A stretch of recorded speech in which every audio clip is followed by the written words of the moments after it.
A todos, buenas noches. Un gusto que podamos estar nuevamente compartiendo en el curso de Seminario de Leyes Penales Especiales. En la clase de hoy, pues nos corresponde analizar lo relativo a la medida sustitutiva o medidas que sustituyen la prisión. Sin embargo, para poder terminar de ver el tema de prisión preventiva, debemos de asegurarnos de ver su fundamento legal, es decir, de analizar de manera concreta lo que señala el artículo 259 del Código Procesal Penal. Y es específicamente en este artículo donde se detalla en sí la prisión preventiva. Para ello, se señala entonces lo siguiente, que se podrá ordenar esa prisión preventiva en estas condiciones, siempre que se haya escuchado al sindicado, es decir, después de que ha tenido su primera declaración. Asimismo, cuando media información suficiente de la existencia del hecho punible. Yo voy a indicar o recalcar estos aspectos, compañeros, pues la ley nos demanda esa exigencia. Y es que la prisión preventiva o el auto de prisión preventiva lo va a decretar el juez en la audiencia de primera declaración, inmediatamente después de darle la oportunidad al sindicado de declarar. Esto es independiente a si él hace uso de su derecho constitucional de pronunciarse sobre el hecho. Sin embargo, la diligencia se denomina así, primera declaración o audiencia indagatoria.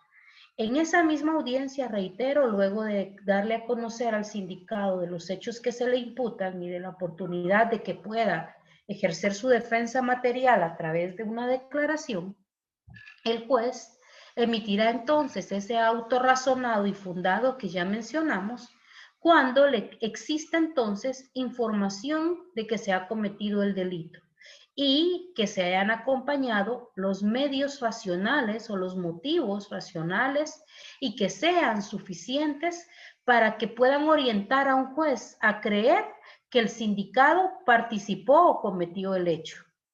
Asimismo, vemos el parámetro de la excepcionalidad que tiene esta institución jurídica. Y eso es lo que radica en el segundo párrafo del artículo 259, el cual reza que la libertad no debe restringirse sino en los límites que resulten absolutamente indispensables para asegurar la presencia del imputado en el proceso. Punto que ya fue dado a conocer a ustedes en la clase anterior, la relevancia que tiene este párrafo dentro de todo proceso penal como garantía constitucional al derecho de libertad y como garantía a que la prisión preventiva es de última ratio, última opción. Entonces, pues, solo y solo cuando es estrictamente necesario para garantizar que el procesado esté sometido a ese proceso, es que en juez se va a ver en la necesidad de emitir entonces el auto de prisión preventiva. Importantísimo que conozcamos todas las características que se mencionaron en la clase anterior, como la naturaleza, como la legalidad, la excepcionalidad, proporcionalidad que contempla esta figura. Y asimismo su sustento o fundamento jurídico, el cual, como mencioné, se consagra en el artículo 259 del Código Procesal Penal. Si eres tan fina, decide regresar 2 diapositivas y proyectar el video, que es siempre con relación a la prisión preventiva.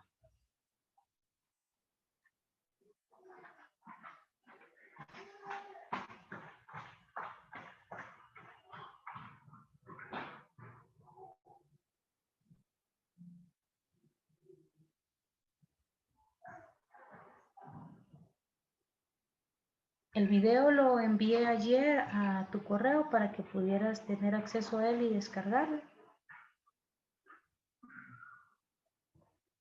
Gracias.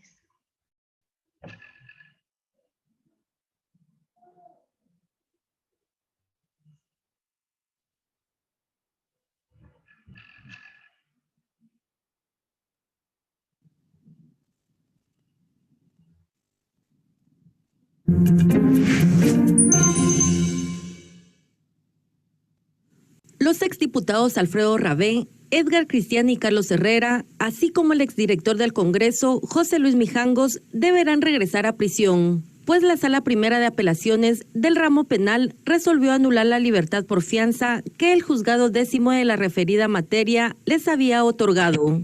El fallo se hizo público este martes y señala que el juez Walter Villatoro debe citar a los sindicados para darles a conocer la resolución en los próximos 3 días. Los sospechosos permanecían en libertad por el pago de fianzas de 100,000 quetzales cada uno. Todos ellos están vinculados a la autorización de plazas fantasmas en el Congreso de la República durante su gestión. Con información de Gerson Ramos e imágenes de Edwin Bercián, reportó para Prensa Libre Hoy, Gabriela López. Bien. Interesante, compañeros, porque nos permite analizar el presente video cómo es que este derecho de libertad o un auto de medida sustitutiva puede ser modificado. El término correcto que señala la ley es reformado, y en este caso se reformó y se decretó o se ordena decretar un auto de prisión preventiva. Eso es lo que se indica en la resolución que fue emitida por la Sala de la Corte de Apelaciones, donde se señala entonces que una persona que gozaba de una medida sustitutiva tendrá que enfrentar el resto del proceso penal estando bajo prisión preventiva. Estas consideraciones las asume un juzgador, en este caso una magistratura. Quiere decir que magistrados de esa sala de apelaciones estiman que cualquiera de los dos peligros procesales aún se encuentran latentes, por lo que, dada esa característica entonces de excepcionalidad, debe ser aplicada la prisión preventiva. Esto nos permite comprender entonces cómo en la práctica procesal pueden encontrarse las situaciones de personas bajo esta condición de medida sustitutiva y bajo la condición de prisión preventiva. Gracias. Las siguientes diapositivas, por favor. La siguiente. Gracias. Una atrás, por favor. La otra. Gracias. Ahí, muy bien. Luego de que tenemos entendido lo relacionado a la prisión preventiva, sus características y fundamentos, es necesario conocer que existen alternativas a esa prisión, que la ley dota o provee a los juzgadores y demás partes procesales de poder hacer uso de esta institución jurídica denominada medidas sustitutivas de la prisión, las cuales se encuentran detalladas o contenidas en el artículo 264 del Código Procesal Penal. Para ello, primeramente analizaremos su naturaleza jurídica, es decir, cuál es la esencia de las medidas sustitutivas. Y estas son consideradas de prima ratio, a distinción o como punto equidistante de la prisión preventiva. Esta es la primera opción que el juez debe de tomar en cuenta.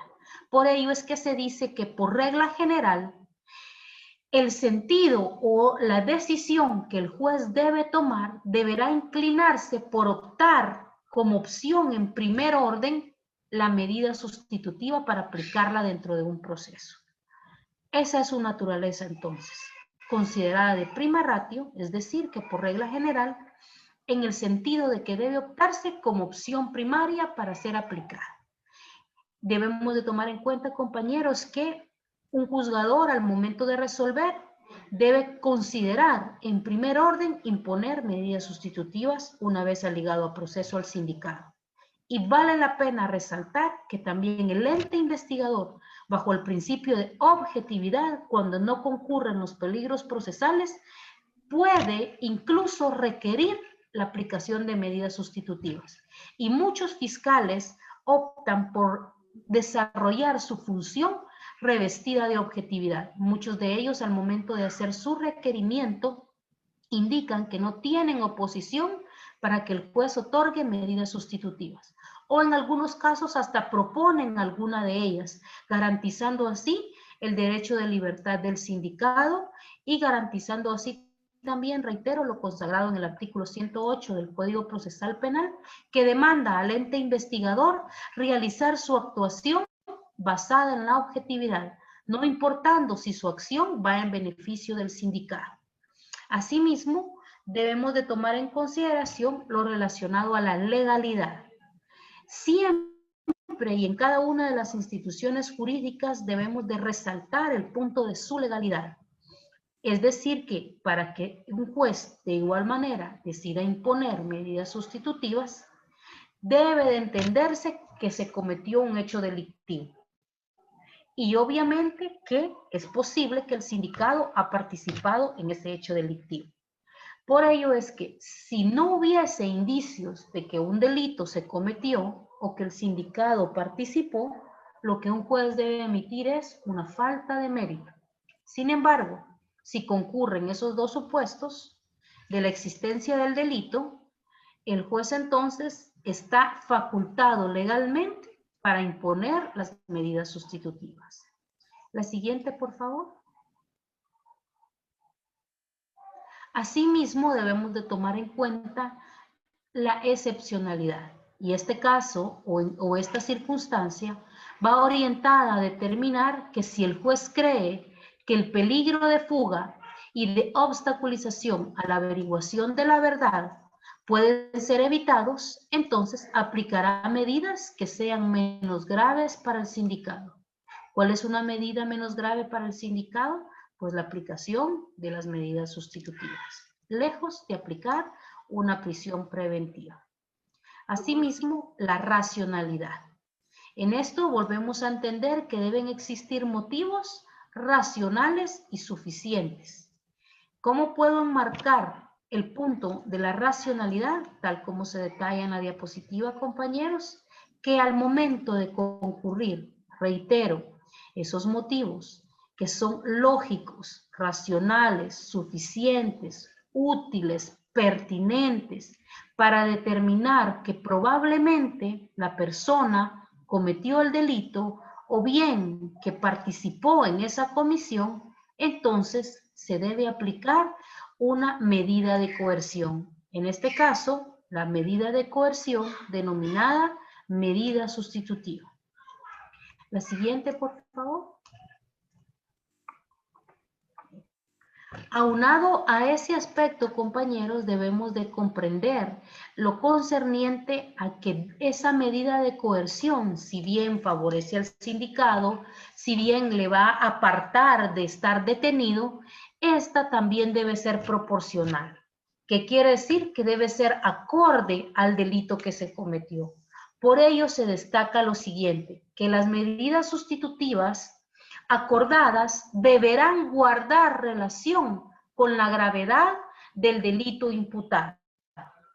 Es decir, que un delito de mayor escala tendrá que tener medidas sustitutivas de mayor escala. Y un delito leve o como se denomina comúnmente de bagatela, deberá entonces tener medidas sustitutivas de menor rango o de menor afectación para el sindicato. Esto también debe comprenderse que en los casos de delitos contra el patrimonio, la aplicación de una medida de coerción o medida sustitutiva económica, como es la caución económica y que nosotros en la práctica conocemos como fianza, esta también deberá guardar relación proporcional con el daño causado. ¿Qué quiero dar a entender con este aspecto? Es que si en un delito patrimonial o contra el bien jurídico tutelado como patrimonio, será el hurto, el robo o la apropiación de 1.000.000 de quetzales, la caución económica o fianza deberá guardar relación entonces con ese daño causado. Deberá imponerse una caución económica similar. Si el monto, qué sé yo, estafado, si fuera un delito de estafa, es de 10.000 quetzales, la caución económica deberá guardar esa relación. Puede colocar un juez entonces una caución económica también de 10,000 quetzales. Si es un delito, por ejemplo, como de incumplimiento a los deberes, como el de negación de asistencia económica, también los jueces estiman que el monto que se adeuda en pensiones, ese monto puede colocarse como caución económica. Otros son del criterio que dan un plazo al sindicado para que en lugar de pagar ese dinero a la tesorería del organismo judicial como depósito para su libertad, puedan hacerlo efectivo de manera directa a la agraviada y cumplan así con el pago de las pensiones alimenticias. Entonces, bien interesante poder tomar en cuenta este principio al momento de que se aplique una medida sustitutiva. En este caso, tomar en cuenta por el ente investigador, es decir, por los fiscales, por el defensor para requerir beneficios a su patrocinado y también para las partes consideradas como querellantes adhesivos dentro del proceso, para poder requerir asimismo el cumplimiento o la garantía a su pretensión, que en este caso es la reparación digna, ¿verdad? Entonces, interesante el principio de proporcionalidad. Asimismo, también se resalta otra característica y esta es considerada como la temporalidad. Nos enmarca o nos señala tiempo o plazo en que durará la medida sustitutiva. Debe considerarse entonces como un plazo razonable, como anteriormente lo hemos analizado y hemos atacado el tema, analizado cada punto de ello, al verificarse que el plazo en que debe durar una investigación de una persona que se encuentre bajo los beneficios de medida sustitutiva no deberá exceder de los 6 meses, perdón, para que se presente el acto conclusivo. Es decir, como ya se señaló, 6 meses para que el ente encargado de la persecución penal pueda realizar una investigación y concretarla en el escrito de acusación o acto conclusivo. Siguiente diapositiva. ¿Alguna duda, compañeros, en cuanto a lo anteriormente mencionado? Si puedes regresar la diapositiva, por favor. Si no tenemos duda en cuanto a las características que rigen la medida sustitutiva, vamos a ver cuáles de ellas conocemos y voy a consultar, voy a pedirles que a las personas que nombre me puedan indicar nada más, una de las medidas sustitutivas que han conocido o analizado en clases anteriores. Brandon Osorio, ¿puedes nombrar una medida sustitutiva que conozcas, por favor? Sí, licenciada, buenas noches. Buenas noches. Una de ellas sería el arresto domiciliario. Muy bien, excelente. Ángeles Hernández.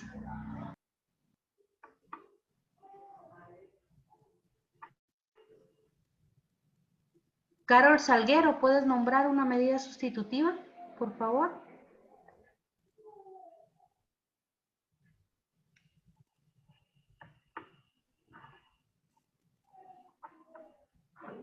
Dania Salazar.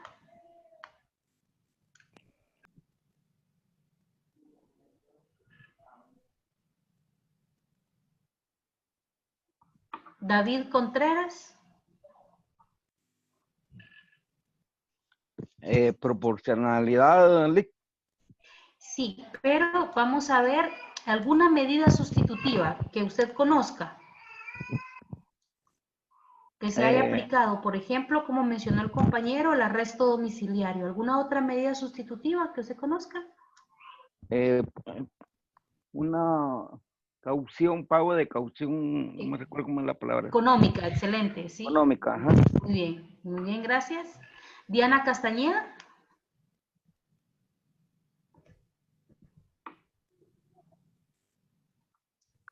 Sí, licenciada, buenas noches. Buenas noches. Ahorita le digo. Muy bien.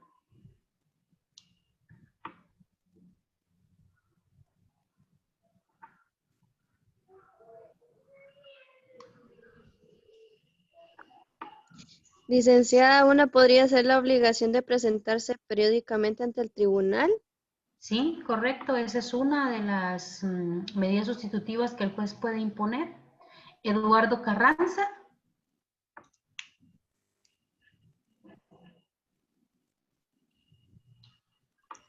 Sí, licenciada, buenas noches. ¿Aló? Buenas, Buenas noches. perdón. No hay Este, problema. por ejemplo, hay unos que les colocan, por ejemplo, el diámetro, que no se tiene que, el sentido, uno el diámetro y otro que no se puede acercar a ciertas personas, por decir así. Excelente. Sí, la prohibición de tener comunicación o acercamiento con determinadas personas. Excelente. Muy bien, compañeros. De hecho, las que mencionaron, esas son unas de las medidas sustitutivas que consagra el artículo 264 del Código Procesal Penal. Ese artículo nos da una gama, una variedad de medidas legalmente aplicables en un proceso. Y para ello vamos a analizar cada una de esas medidas sustitutivas, la forma en que se dan o se desarrollan dentro de la práctica procesal. La siguiente diapositiva, por favor. Y por esa cuenta es que vemos la tipología que existe en la legislación guatemalteca.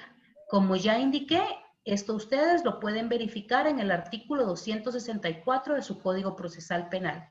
Yo voy a analizar la tipología, las consideraciones especiales y las prohibiciones expresas. Todo ello está contenido en un solo artículo y vamos a desglosarlo de manera detallada para que ustedes puedan tener con claridad cuáles son esos aspectos que deben ser destacados. Como primer medida sustitutiva que señala ese artículo es el arresto domiciliario. Sin embargo, vamos a considerar lo siguiente, compañeros, la forma en que este puede darse. La ley permite que pueda entonces el juez otorgar el arresto de una persona en su domicilio con las siguientes características. En su propio domicilio o residencia, con custodia o sin custodia. Para esto veamos entonces qué señala la ley. Arresto domiciliario en su propio domicilio o residencia o en custodia de otra persona, sin vigilancia alguna o con la que el tribunal disponga. ¿Cómo así? Bien, primero, si el juez implica o impone un arresto domiciliario, debe entenderse el domicilio departamental, es decir, la circunspección departamental de la persona. Ahí es donde tiene su asiento domiciliario. Si la persona tiene su domicilio en Santa Rosa, su arresto constituirá en el departamento de Santa Rosa. Sin embargo, si el juez hace la observación o la indicación que ese arresto domiciliario será en su residencia, la persona no puede salir del lugar donde habita. ¿Puede el juez decretar esta medida? Sí. En muchos casos lo ha hecho dada la necesidad. Puedo citarles un proceso de una señora sindicada por estafa, casos especiales de estafa. En este caso había estafado alrededor de 75 personas dentro de una comunidad. El monto defraudado eran alrededor de 7 millones. Pero la señora se encontraba sufriendo graves quebrantos de salud, se encontraba bajo condición posoperatoria que ameritaba un cuidado especial, un reposo y un tratamiento especial que muy difícilmente pudiese cubrirse en un centro carcelario y tampoco podía estar en un centro de asistencia médica, pues ya era posoperatorio. Por lo que el juez decide poder otorgarle la medida sustitutiva de arresto domiciliario por esas circunstancias, que también era difícil que la persona pueda darse a la fuga bajo esa condición, y económicamente no contaba con recursos tampoco para poder ocultar o suprimir o destruir medios de prueba. El juez, luego de un análisis jurídico, analiza pues dejar a la persona con este beneficio de medida sustitutiva y asimismo le permite estar en su propia residencia. No le autoriza un arresto domiciliario en el departamento, sino en su residencia. Aunado a eso, le impone Vigilancia, es decir, que ordena que un miembro de Policía Nacional Civil se encuentre custodiándola. Y el tribunal designó entonces a la subestación que tenía que disponer de un agente de policía que encontrase día y noche, es decir, 24 horas bajo custodia policial en su residencia. Entonces, estas son las variaciones con que puede darse la medida del arresto domiciliario. Puede darse en el departamento, en la residencia y bajo la vigilancia de determinada persona o autoridad. O bien,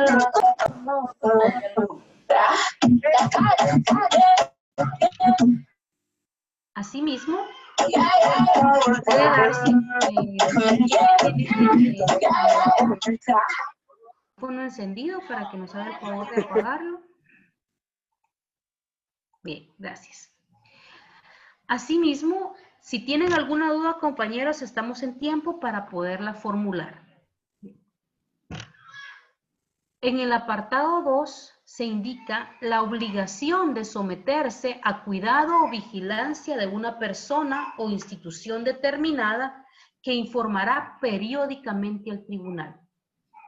Esta medida sustitutiva es distinta al arresto domiciliario, pues esta únicamente señala que la persona estará bajo el cuidado o vigilancia de determinada persona o institución, y esta institución o esta persona pues rendirá un informe periódico de los avances que tiene la persona, o en este caso sindicado o sindicada, dentro del proceso. Hay casos donde se han dado, por ejemplo, tuve una persona que aunque no era declarada inimputable, pues conocía las consideraciones legales o consecuencias legales de cometer un delito, sí tenía cierto retraso. Sin embargo, no era una enfermedad mental transitoria que lo haría, reitero, inimputable. Sin embargo, el tribunal y el juez consideró poderlo dejar bajo la vigilancia de un familiar que periódicamente informaba si la persona pues se tomaba su medicamento, si tenía un comportamiento acorde a las cuestiones morales que impedían que siguiera cometiendo este tipo de hechos, que era pues cuestiones obscenas dentro de la calle, exhibicionismo sexual y cuestiones similares. Entonces el juez ordenó que estuviese bajo la vigilancia de una persona que al tomar el medicamento pues ya podía tener mayor lucidez y tener comportamientos morales apropiados.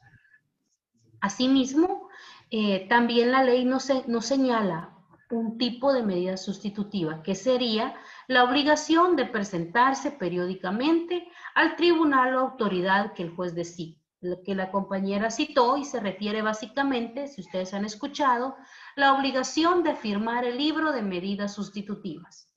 Esa es la traducción de esta medida contenida en el numeral 3.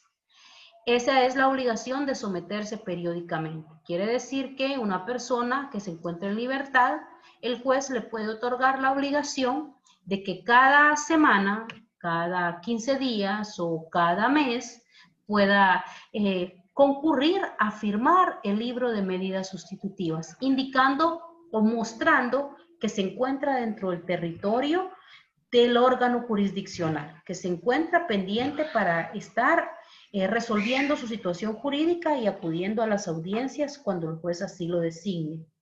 En este caso, los sindicados pueden firmar en el propio juzgado que emitió la medida sustitutiva, pueden firmar en las fiscalías del Ministerio Público, ya sean distritales o municipales, y pueden firmar en los juzgados de paz. En cualquiera de esas instituciones, el juez envía un oficio indicando que tal persona y por tal delito debe cumplir en tales fechas con esa presentación periódica de firmar ante esta autoridad. ¿Alguna duda en cuanto a estas 3 medidas sustitutivas, compañeros? ¿Estamos bien? Para continuar con la siguiente. ¿Sí? ¿Dejo todo claro? ¿O no me entienden?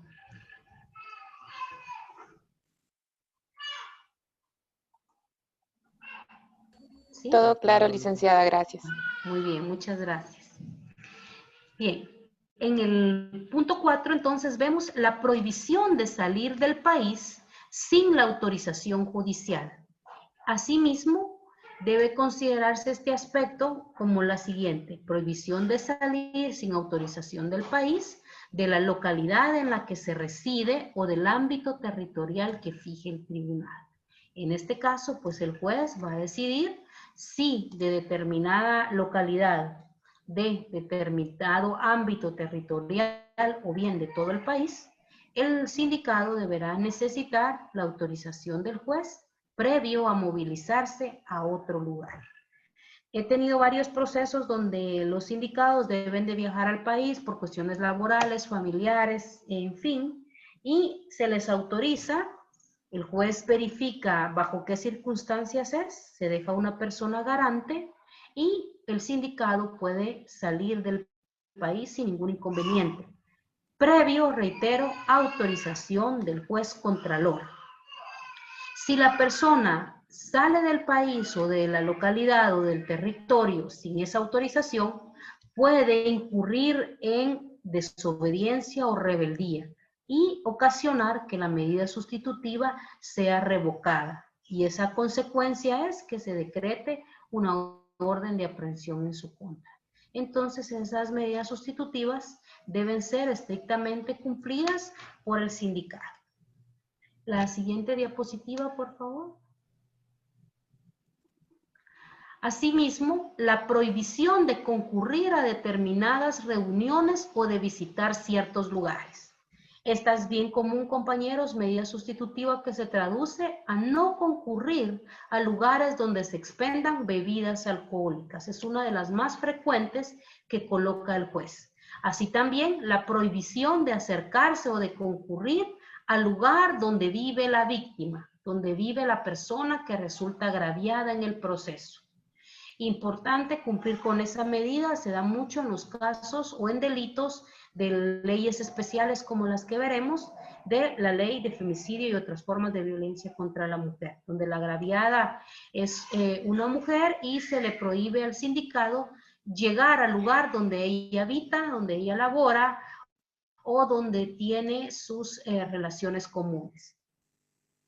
Y asimismo, la prohibición de comunicarse con personas determinadas, siempre que no afecte su derecho de defensa. De igual manera, estamos por terminar, voy a ser breve, de no comunicarse o acercarse, ya sea con la víctima o con testigos o copartícipes. Se le prohíbe al sindicado tener contacto directo con estas personas. Entonces vamos a dar el tiempo, cuando termine, compañeros, 10 minutos para que grabe la clase y volvemos. Perdonen los inconvenientes, por favor, y estamos próximos a continuar con la clase. ¿Estamos bien ahí, Jessy? ¿Me aparece el tiempo que estamos próximos a terminar? ¿Puedes confirmarme?